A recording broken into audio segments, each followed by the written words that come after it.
First, an 8 on your side investigation. Sinkhole shocker. A Spring Hill family bought their dream home.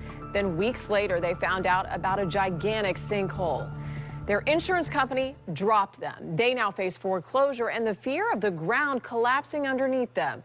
But here's the worst part. The people who sold them the home knew all about the problem. 8 on your side investigator Shannon Bankin explains.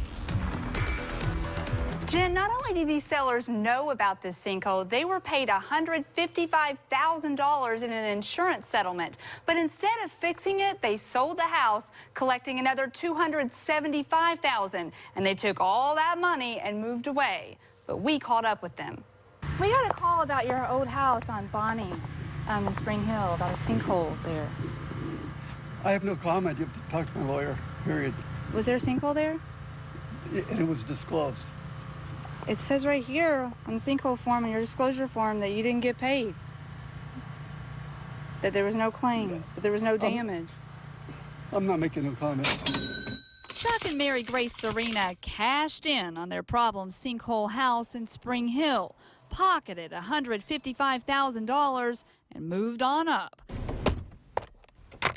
8 on your side tracked this couple down 109 miles away, all the way to this sprawling estate near Orlando.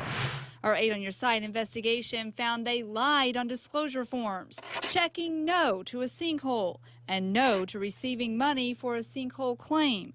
Then they sold their dangerous mess to another family and took off. But why did you put no on here if you took money? Why would you lie to this family and have them move into this house? You don't feel bad about that?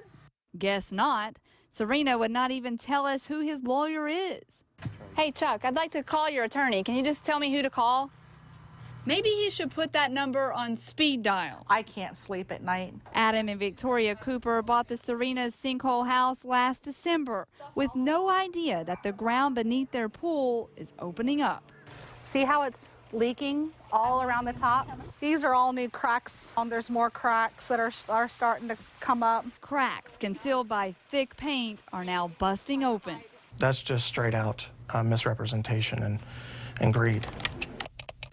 8 on your side dug up this engineer's report from 2011 when the sinkhole was confirmed.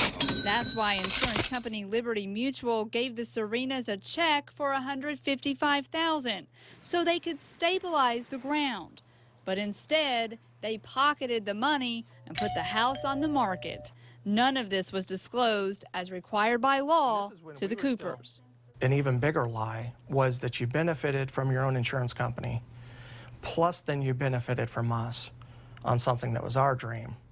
The only hint of trouble on the disclosure form was a handwritten note. It mentioned a small depression near the pool, but it says it would be a waste of time to fix it. And get this, the Coopers didn't even receive that disclosure form until weeks after the sale when their insurance company dropped their coverage. When it was too late, obviously. Absolutely. Okay, so what happens now? Because the last time you did a story about sellers who lied about a sinkhole on their property, it led to a federal criminal investigation. I mean, who else is watching this? It did, and this used to just be a civil problem, but now, as we saw with that last story, it is becoming criminal. There's much more to this story. We are working on what happened to all those real estate professionals that they hired and how come they didn't catch that. Working on that story, and we'll bring it to you Wednesday at 11. Starting to feel like you're the only one looking out right now, That's so right. stay on it. Thank you, Shannon.